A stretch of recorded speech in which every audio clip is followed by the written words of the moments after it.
Plaquetas, ¿qué más? Y produto. Fibrina, Aquí están las plaquetas, ¿no? Pero todavía no es un coágulo, ¿no? Aquí está el vaso, ¿no? Que está sangrando. Estas plaquetas se pueden desprender. Se puede desprender y se puede ir y no se forma el coágulo. Llegan algunos glóbulos rojos y chocan contra este coágulo de formación, pero igual pueden desprenderse y pueden unirse. Así que necesitan algo para unirse, ¿no? Aquí va a venir una proteína que va a unir todas estas estructuras. ¿Cómo se llama esta proteína? Fibrina. Que ela fala do Fibrina.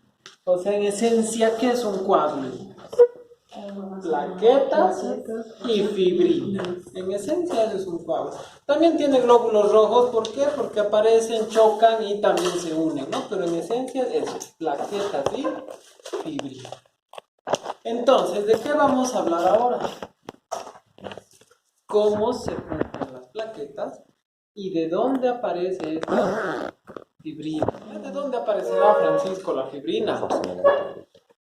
Eso es lo que vamos a ver. Primeramente, ¿no? Lo primero que va a pasar cuando un vaso sanguíneo se rompe es que se contrae. Lo primero.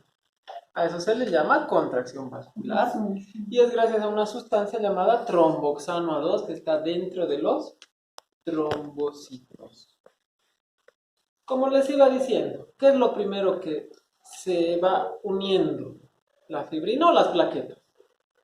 Las plaquetas, ¿vale? Primero las plaquetas, luego la fibrina. Lo primero que se hace es formar un tapón de plaquetas. A eso se le llama tapón plaquetario.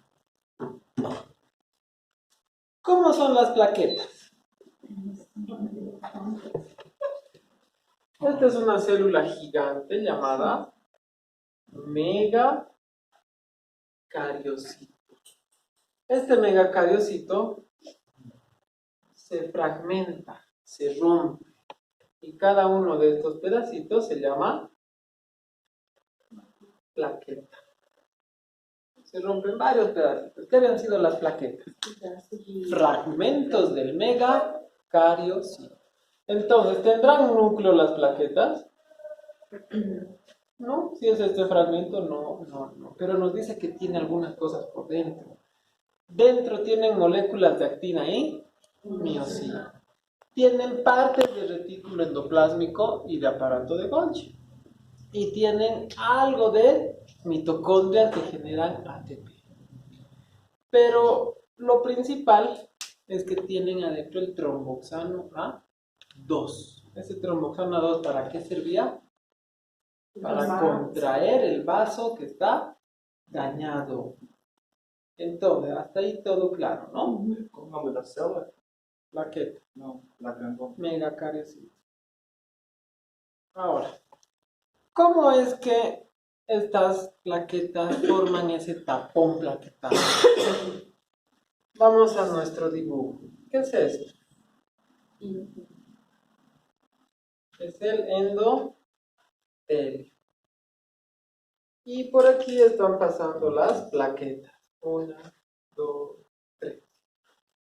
Cuando hay una herida, se rompe el endotelio. Ahí se rompió el endotelio. Dentro de esta célula endotelial hay dos sustancias muy importantes. Una, el endotelio por dentro tiene fibras de colágeno. Y a las plaquetas les gustan las fibras de colágeno. Entonces van y se adhieren a las fibras de colágeno.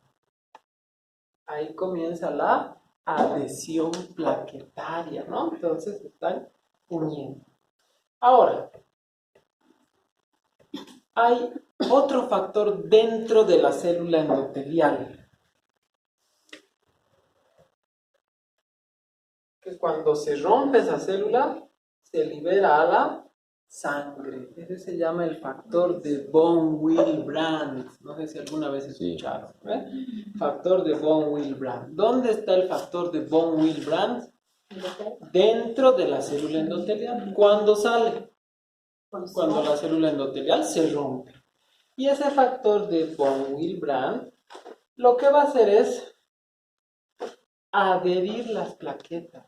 O sea, se van a ir pegando una con otra. Entonces, cada vez que se rompe una célula endotelial, ¿qué se liberan? Factor de von Willebrand y algunas fibras de colágeno. Las fibras de colágeno hacen que las plaquetas se unan. El factor de von Willebrand va por la sangre y comienza a llamar a más plaquetas. Y de esa manera se va a formar el tapón plaquetal. Hasta ahí todo claro, ¿no? ¿Qué parte? La parte del factor de von Willebrand. El factor de von Willebrand, ¿dónde está? Dentro de la célula endotelial. Si te haces una herida, ¿qué pasa con la célula endotelial? Se rompe. ¿Qué pasa con el factor de von Willebrand? Sale por la sangre y llama a más plaquetas para formar el tapón, ¿no? Tapón plaquetario. ¿No es tapón plaquetario? Estas mismas plaquetas van a liberar dos factores. El factor de adhesión y agregación plaquetaria. ¿Qué significa adhesión? O adhesivo. Que se une, ¿no? Como con pegamento, con cola. ¿Y qué significa agregación? Llamar a más, ¿no? Agregar, adherir. Entonces, ¿qué factores tienen las plaquetas? De adhesión plaquetaria y de agregación plaquetaria. Pero ¿quién? Sí, están dentro de las plaquetas. ¿Quién desencadena el tapón plaquetario? Las fibras de colágeno y el factor de von Willebrand cuando hay daño en el endotelio. Entonces, está todo claro hasta ahí, ¿no? Continuamos.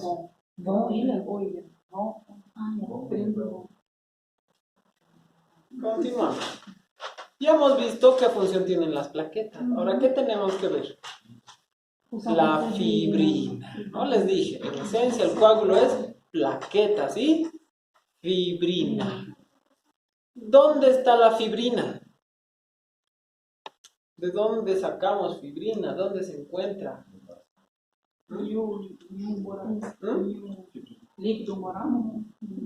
¿Dónde? En la sangre. La fibra, ahorita si nos sacamos sangre, ¿qué vamos a encontrar? Fibrina. Bueno, fibrinógeno. Aquí está.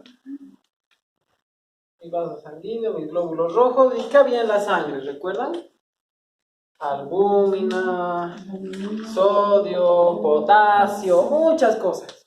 Pero también el complemento, ¿no? Las proteínas del complemento, todo está en la sangre. Pero también hay unas moléculas, así. Estas moléculas se llaman fibrinógeno. Es lo mismo, solo que la forma inactiva. Se va a dar lugar a la forma activa. Es como, ¿quiénes secretan moco? ¿Qué células? Las células caliciformes. El moco, cuando está dentro de la célula, ¿qué se llama? Mucinógeno. Cuando está afuera, mucina. Entonces, lo que acaba en geno es la forma inactiva, ¿no? ¿Cómo se llama esta molécula? Fibrinógeno. Por lo tanto, todavía no tiene acción. En cuanto se está formando el tapón plaquetario, el fibrinógeno, ¿en qué se convierte? En fibrina y comienza a unir a las plaquetas. ¿Por qué está en forma inactiva en la sangre? Si estuviera en forma activa, estuviéramos formando coágulos todo el rato, ¿no? Sí. Entonces tiene que estar en forma inactiva. Y solo se activa cuando hay una lesión. Entonces, Vanessa, ¿dónde había estado el fibrinógeno? En la sangre. ¿Y en qué se convierte el fibrinógeno? En fibrina, ¿no? Como el mucinógeno se convierte en mucina, como el tripsinógeno se convierte en tripsina, como el pepsinógeno se convierte en pepsina, ¿no ves? Entonces el fibrinógeno se convierte en fibrina. Ahora, ¿quién convierte al fibrinógeno en fibrina? ¿Mm? La trombina. Entonces, el fibrinógeno se va a convertir en fibrina. Pero ¿quién convierte al fibrinógeno en fibrina? La trombina, ¿no? La trombina. La trombina es la forma activa. ¿Cómo va a ser la forma inactiva? La protrombina. Eso. ¿Y dónde encontramos la protrombina? También está en la sangre. En la sangre tenemos fibrinógeno y protrombina.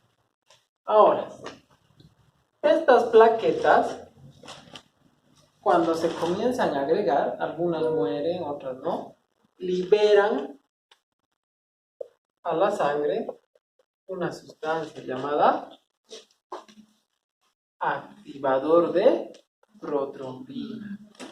Más el calcio que hay en la sangre, la protrombina se convierte en trombina. La trombina convierte el fibrinógeno en fibrina y la fibrina activada comienza a unir a las plaquetas para formar el coágulo. ¿Se entendió cómo trabaja la coagulación? Lo primero, vamos a ir en orden. Este es un vaso sanguíneo. ¿Qué ha pasado con el vaso sanguíneo? Se rompió. ¿Qué liberaba? Factor de von Willebrand y fibras de colágeno. A las plaquetas les gustaba el colágeno y se unían. El factor de von Willebrand llamaba más plaquetas. Cuando las plaquetas están aquí, algunas mueren y otras liberan activador de protrombina, que hace que la protrombina de la sangre se convierta en trombina, gracias al calcio. Y la trombina convertía el fibrinógeno en fibrina y unía a las plaquetas. ¿Se entendió más o menos cómo funciona esto de la coagulación? Exactamente. Ahora. Doutor, primeiro é protrombina, né? Sí. Tá, não só. Entonces, de esa manera se forma la fibrina, que es lo esencial para mantener unidas a las plaquetas.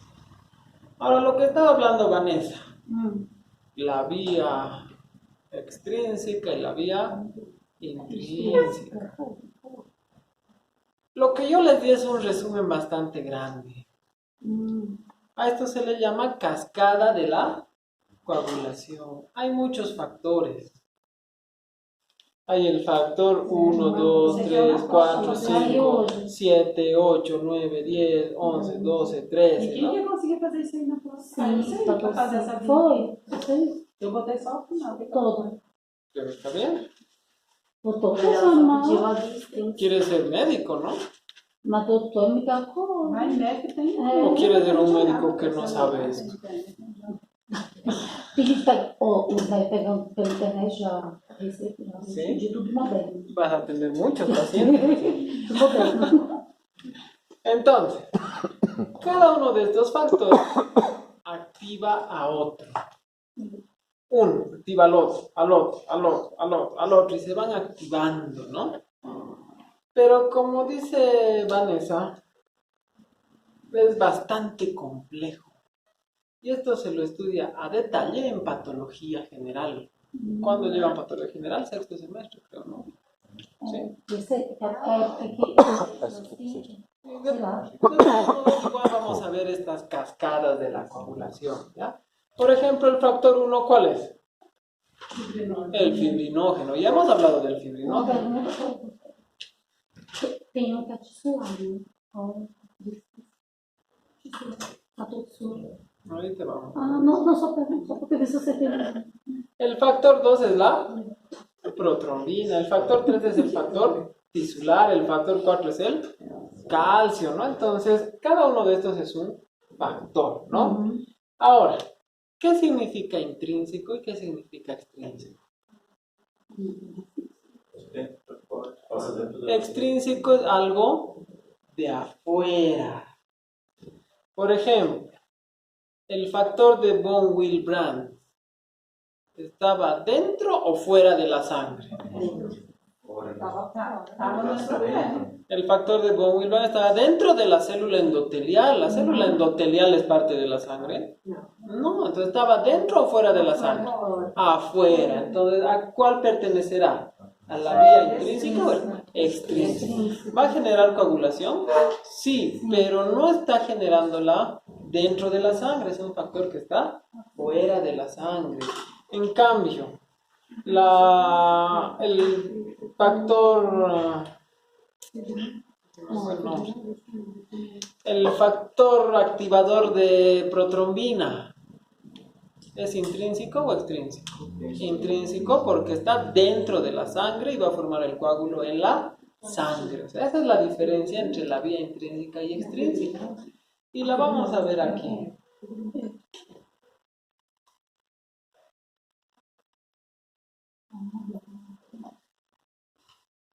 Esta es la vía extrínseca. ¿Dónde se va a generar? ¿En la sangre o fuera de la sangre? ¿Dónde inicia? Fuera de la sangre. Eso quiere decir en los tejidos. Cuando hay un trauma tisular, cuando digo tisular es tejido, ¿cuenta el endotelio? Sí, cuenta el endotelio, cuenta cualquier otra estructura. Van a liberar el factor tisular. Este factor tisular lo que hace es activar al factor 7, el 7 al 7A. El 10, gracias al calcio de este factor 7A, activa, o sea, se activa en el factor 10 activado. Este va a liberar el activador de protrombina y ahí ya sabemos, ¿no ven? La protrombina se convierte en trombina, la trombina convierte el fibrinógeno en fibrina. Las dos vías acaban en lo mismo. Eu escrevi só isso aí. Eu também, só igual. Pero esta es toda la vía extrínseca, Aí ¿no? tinha que colocar Pessoal, sete. se a gente começar a fazer isso, a gente vai ter que ter aula tarde. Não, mas as outras aulas todas Mas você já tô fazia isso aí hoje, você tá perguntando. A gente fez Ele acabou exame. de dizer agora que se a Então tá gente bom. fazer isso, vai ter aula tarde. Ah, eu só queria saber. Vai ter aula da Esta es tarde. la vía Eu só queria saber. intrínseca. Eu queria saber. La vía intrínseca comienza con el traumatismo sanguíneo o con el contacto con el coágulo. Esta va a activar el 12 al 11, el 11 al 9 y de aquí ya es lo mismo. Trombina, activador de protrombina y luego de la trombina al fibrinógeno y en fibrina. Todas acaban en lo mismo. Esse aí qual é? Esse aí. Ah, já é 10 anos, 12, né? ¿Qué se va a usar aquí? Los fosfolípidos plaquetarios. Como ya vimos, los gránulos de activador de protrombina se encontraban dentro de las plaquetas, ¿no? Entonces, esa va a ser la única diferencia entre la vía intrínseca y la vía extrínseca. Y con eso terminamos lo que es coagulación. Fosfolípidos plaquetarios.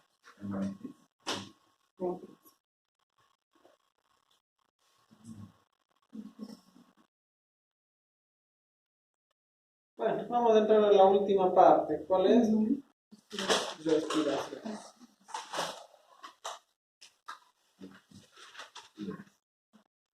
¿Alguien me podría decir la diferencia? O Vanessa, ¿cuál es el concepto de respiración? ¿Qué entiendes por respiración? Ah, respiração. Deixa eu pegar a palavra.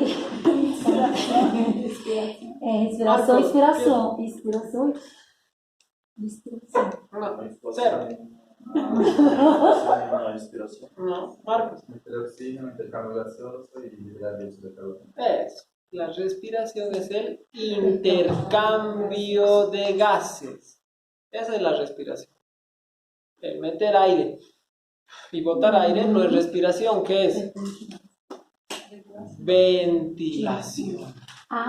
Entonces, si yo me tapo la nariz, ¿qué estoy afectando? ¿La respiración o la ventilación? Ventilación. Ventilación. La respiración es el intercambio de gases.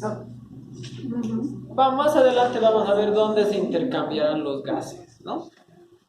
¿Será que mi oreja respira? ¿Sí? ¿Mi oreja respira? No sé, doctora. ¿Cómo que no sé? Respira. ¿Respira mi oreja? Sí. Tiene intercambio de gases, por lo tanto hay respiración en todos los tejidos. Entonces vamos a ver eso más adelante, ¿no? Comenzamos con la ventilación pulmonar. Ustedes saben muy bien que la ventilación está a cargo de los músculos y los huesos, ¿no? Que forman una estructura. ¿Cuál es el músculo más importante en la respiración? El diafragma.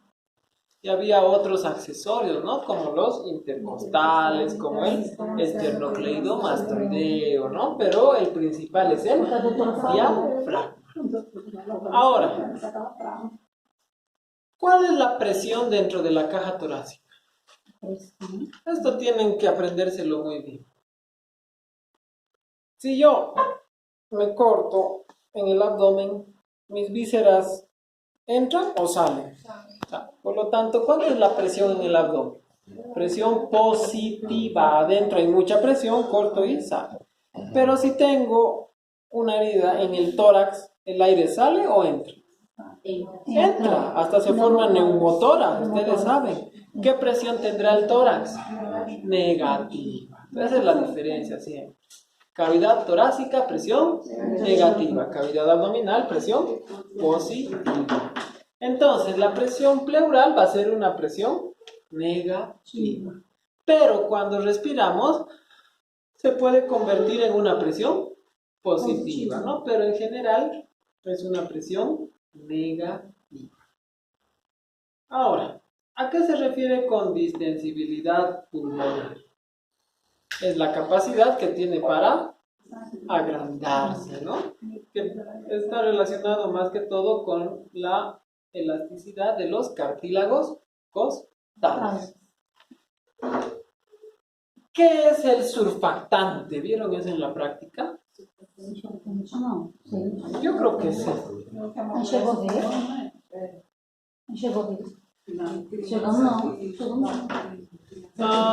En histología o en microbiología usaron portaobjetos para el microscopio. ¿Saben qué es un portaobjeto, no? Sí. Si este es un portaobjeto y este es otro portaobjeto y pongo una gota de agua y uno los dos, ¿qué va a pasar? ¿Será que voy a poder despegarlo? No. Pongo una gota de agua y estas dos superficies. ¿Qué pasa? Se unen. ¿Y será que voy a poder despegar? Con mucha fuerza y va sonando, ¿eh? Y recién se despega. ¿Por qué pasa eso? ¿No? Eso es por la tensión superficial del agua. Pongo una gota de agua y dos superficies se unen. Y no pueden despegarse, a menos que haga mucha fuerza, ¿no? Lo mismo pasa en el alveolo. ¿Cómo son los alveolos? De esta manera, ¿no? Son como unos saquitos. ¿Será que se pueden unir sus paredes? ¿Así? Este es el alveolo. ¿Se puede unir? Sí. ¿Hay agua entre estas dos láminas? ¿Y será que luego se puede volver a abrir? Se quedan unidas y no pueden despegarse. Viendo eso, hay unas células especiales en el pulmón llamadas neumocitos tipo 2. Esos neumocitos tipo 2 forman una película de otra sustancia que no es agua. ¿Cómo se llama esa sustancia? Surfactante. Es un agente tenso activo. Esa sustancia, cuando se une al alvéolo, se puede volver a abrir sin necesidad de hacer mucha fuerza. Entonces, ¿se entendió qué hace el surfactante? ¿Qué hace? Impide que los alvéolos se unan por el agua y luego vuelven a abrirse normalmente. ¿Será que les va a servir eso cuando sean médicos? ¿Cuándo y cómo? ¿A quién le falta surfactante? A los niños con menos A de 5 los meses. niños. Aquí están los neumocitos tipo 2 y generan el surfactante. Cuando un niño nace antes de las 35 semanas, no tiene neumocitos tipo 2, no tiene surfactante. Y si nace de esa manera, ¿qué va a pasar? Sus alvéolos se unen, no va a poder respirar y se muere. ¿Se entendió? ¿Habrá tratamiento para eso? Eso, antes de que nazca, se inyecta corticoides que hacen que los neumocitos tipo 2 maduren más rápido y generen surfactante. Continuamos. Volumen. Este es generan surfactante. Ahora, en nuestros pulmones hay diferentes volúmenes. Francisco, ¿cuántas veces respiraste en este último minuto?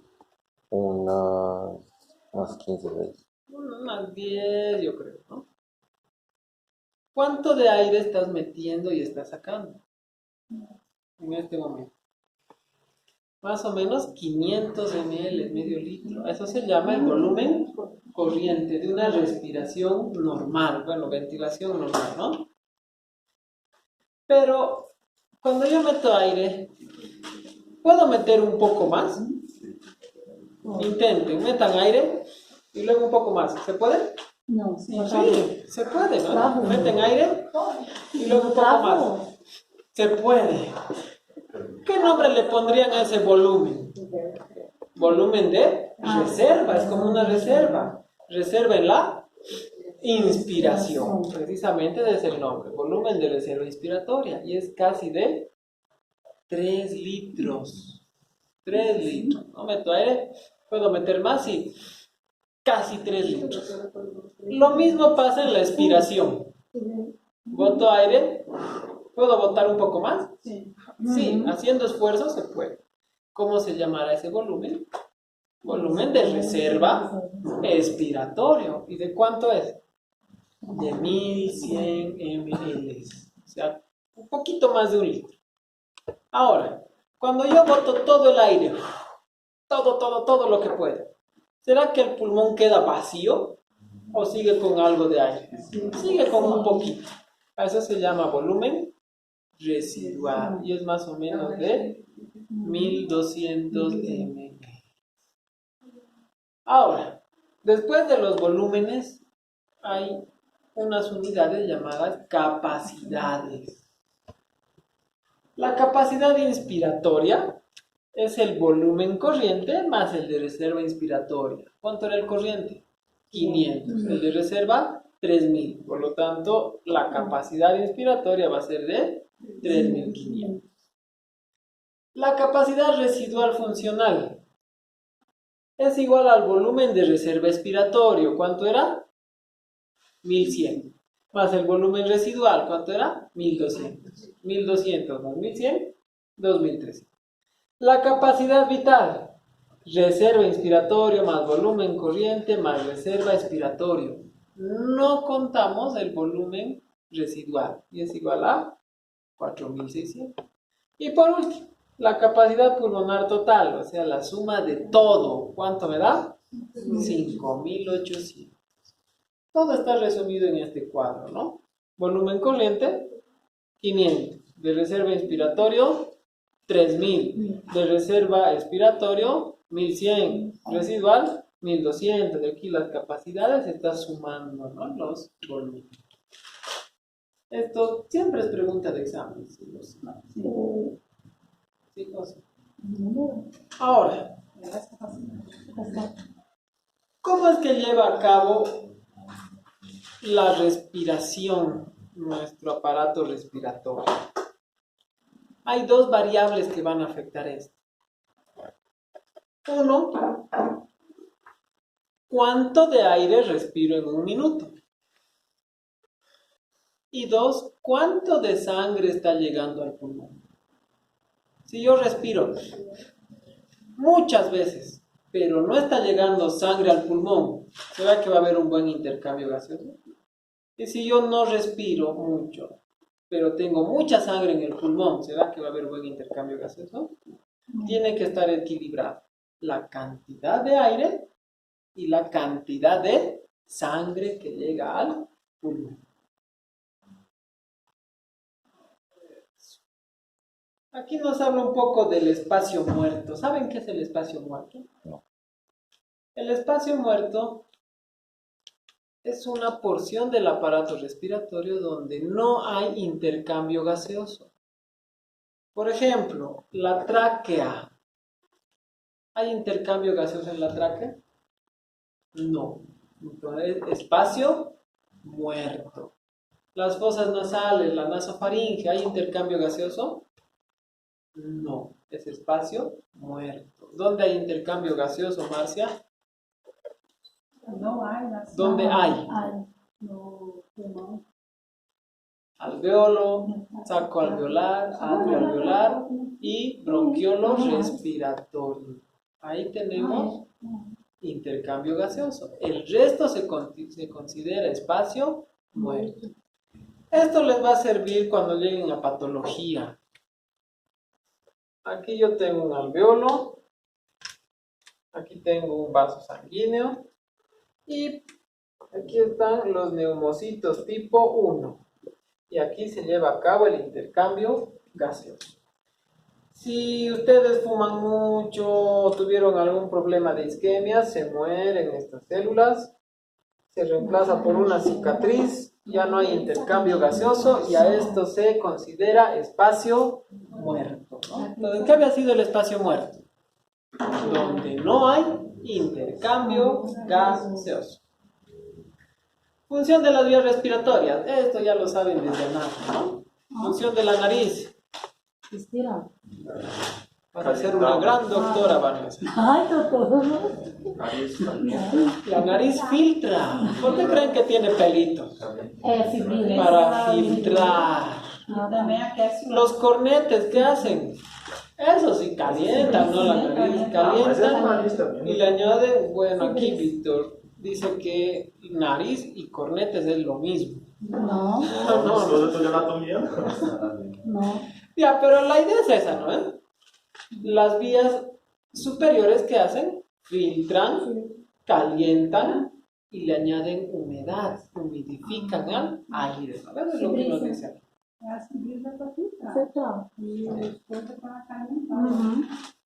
Listo. Pasamos al siguiente tema. Circulación pulmonar y edema pulmonar. Y humidifica. Aquí vamos a volver a hablar de corazón. ¿Les ha gustado, no? Corazón. No. Eso no. ¿Recuerdan que hablamos de presiones? ¿Cuánto era la presión en la aurícula derecha? ¿Recuerdan? 4 a 6. Cero. Cero, ¿no? En la aurícula. No en lo que abre, ¿no? Para abrir la válvula subía de 0 entre 4 a 6, ¿no? De aquí salía una arteria, la arteria pulmonar. ¿Con cuánto de presión se abría esta válvula? 80. Más o menos 80.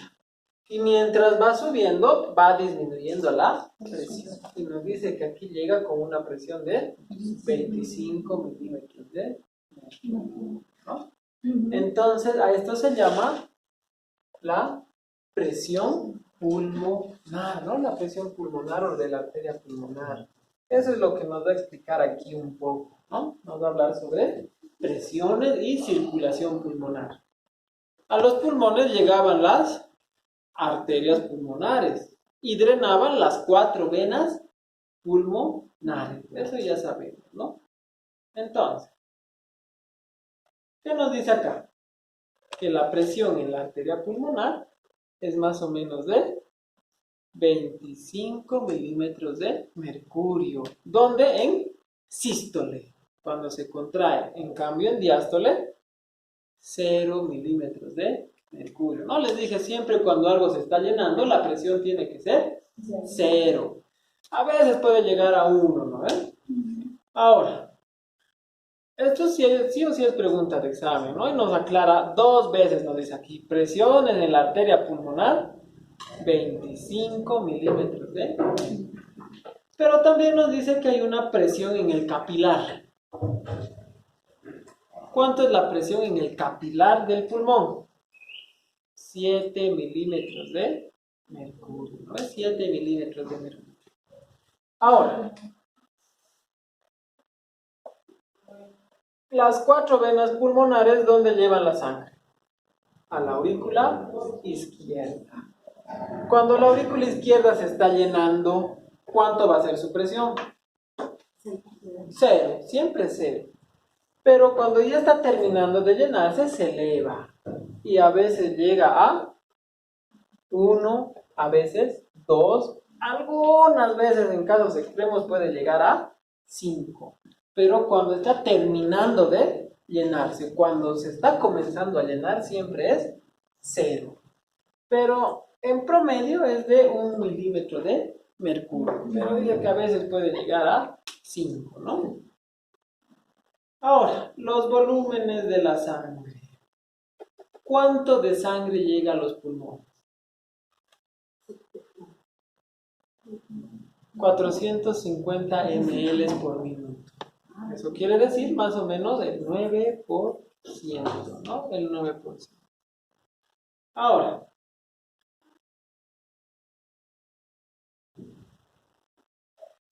A los pulmones, claro, 9%. 9%, que es 450 ml.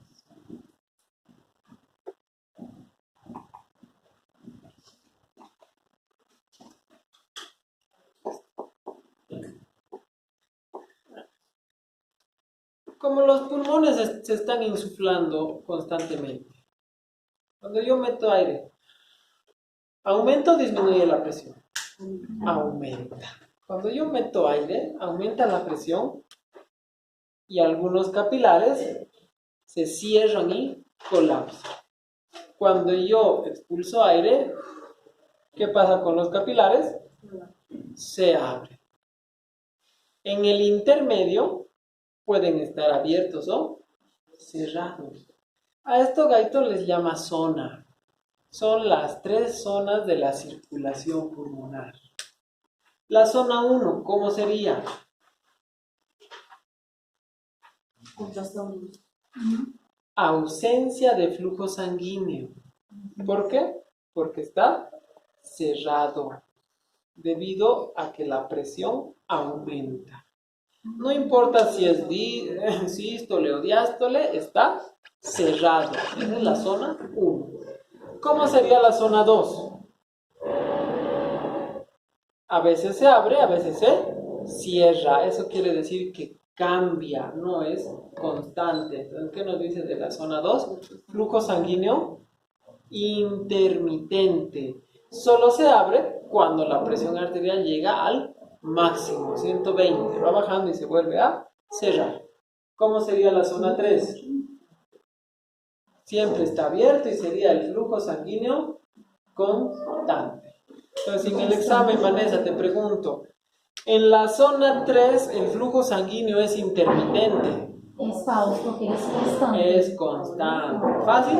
Fácil, vou passar, gente. Así fácil va a ser el examen. Ai, doutor, faz fácil mesmo, sem ensino, doutor, por favor.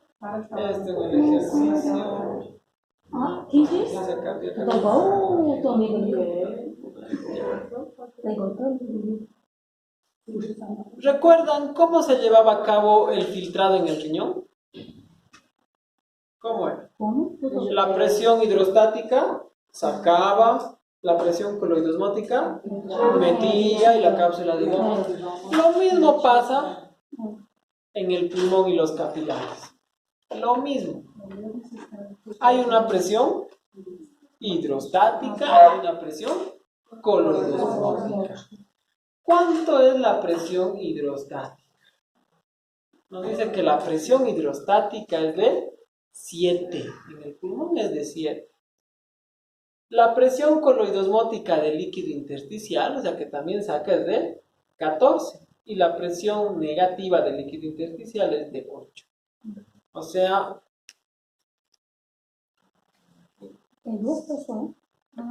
este es el vaso sanguíneo y aquí están los neumocitos. Presión hidrostática del capilar, 7. Coloidosmótica de estos, o sea que mueve hacia estos, 14. Y presión negativa del intersticio, 8. En total, ¿cuánto sale? 29. La presión coloidosmótica del plasma es 28. No saca, mete. Entonces, ¿cuánto sale en total? 29. ¿Cuándo entra en total? 28. Y esa es la presión neta de filtración. 1 milímetro de mercurio. 29 sale, 28 entra. ¿Cuánto ha quedado? 1. Esa es la presión neta de filtración. Presión neta. Sí, presión neta de filtración. Entonces, ¿se entendió cómo es esto del filtrado? Igualito que el riñón, ¿no? Solo que los valores son más pequeñitos.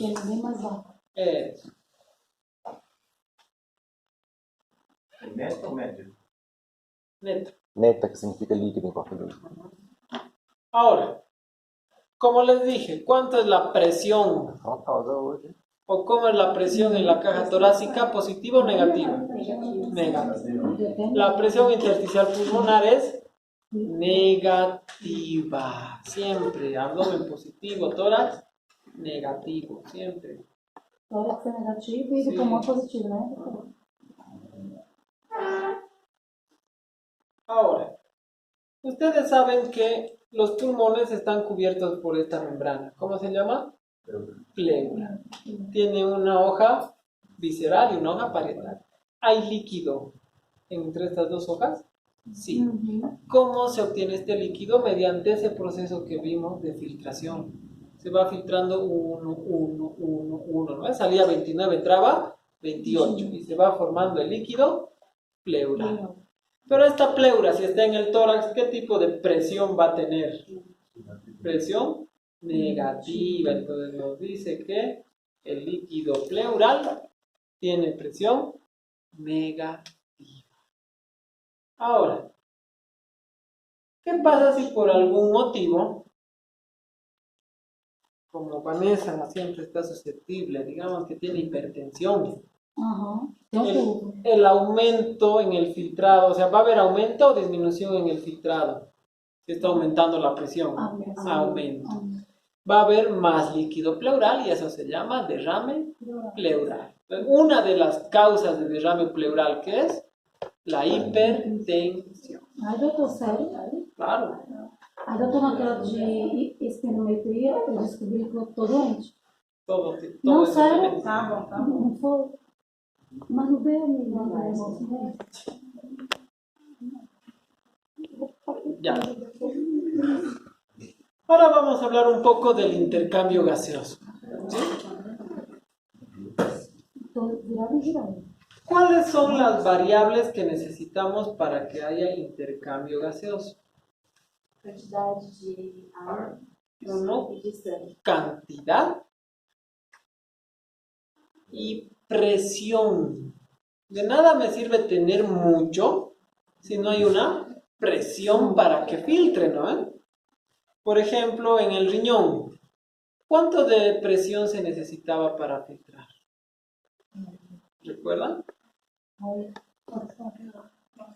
Si hacía falta presión, se abría la arteriola aferente, se cerraba la eferente y aumentaba la presión, ¿no? Entonces, de nada me sirve tener oxígeno al 100% si no hay una presión para que haya un intercambio. Y de nada me sirve tener mucha presión si no tengo nada de oxígeno. Entonces, ¿qué se necesita? Se necesita cantidad y se necesita presión. Les voy a dar un ejemplo. A ver. Aquí vive Vanessa en una isla con una palmerita, ¿no? Y en la palmera hay un coco.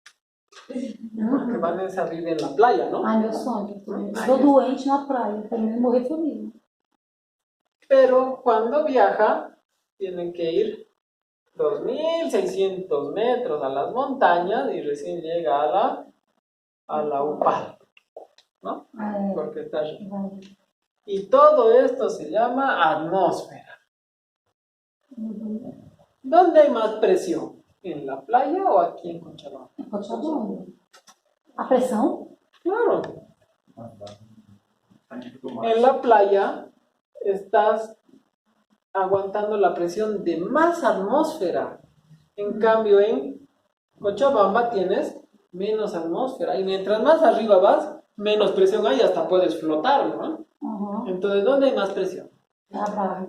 En la playa. ¿Dónde hay menos presión? En las zonas más altas. Por lo tanto, Ah, ¿dónde se respira mejor? ¿En la playa o en una ciudad alta? na praia. ¿Por qué? Tá Porque el pensando? oxígeno tiene más presión e intercambia más fácilmente. No sé si se entendió este concepto. Mientras más presión haya, aumenta la difusión. Mientras menos presión hay, disminuye la difusión. También pasa con la cantidad. Mientras más oxígeno hay, aumenta la difusión. Mientras menos oxígeno hay, disminuye la difusión. Entonces, ¿qué es lo necesario para poder hacer el intercambio gaseoso? Presión. Presión y cantidad.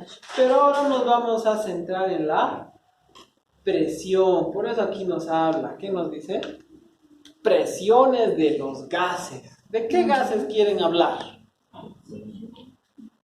Oxígeno y dióxido de carbono, ¿no? Lo que nos interesa. ¿Para qué hablar de nitrógeno y los otros?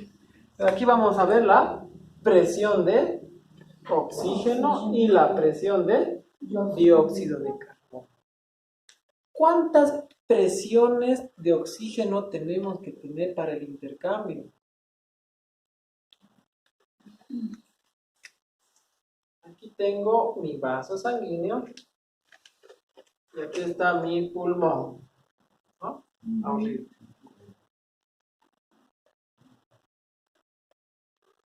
Cuando meto aire, ¿qué estoy metiendo? Oxígeno. Por el vaso sanguíneo también pasa algo de oxígeno. Para que haya un intercambio de donde hay más a donde hay menos, ¿qué mecanismo usarían? La difusión, ¿no ve, Francisco? ¿Cuál era el concepto de difusión? El paso de una sustancia de donde hay mayor concentración a una de menor concentración. Entonces, ¿cómo pasa el oxígeno del aire a los vasos sanguíneos? Por difusión. Por eso tienen que hablar de difusión de oxígeno. Pero la difusión se puede alterar. Si por algún motivo tengo hipertensión, ahí está, y tengo poca presión en el pulmón, ¿de dónde a dónde va a realizarse la difusión? Al revés. Entonces, ¿dónde tiene que ser la presión mayor y dónde tiene que ser menor para que haya difusión de oxígeno hacia la sangre?